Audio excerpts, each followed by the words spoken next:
కొడుకు సారు బాగా చదువుతాడు, బడికి పంపాలి. సారు ఇప్పుడు మన సొంత కంపెనీ అక్క.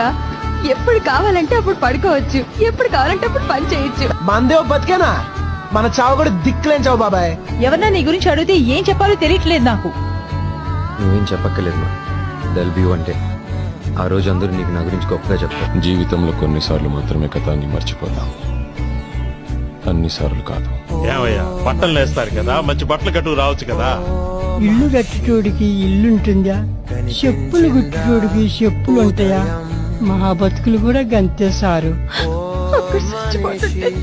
పోలీసుల దగ్గరికి వెళ్ళమంటాడు. అవునమ్మా, ముందు పోలీసుల దగ్గరికే వెళ్ళాలి. అలా అనదు సారు, ఏదో ఒకటి చెయ్యండి సారు, డబ్బులు నేను ఇస్తాను.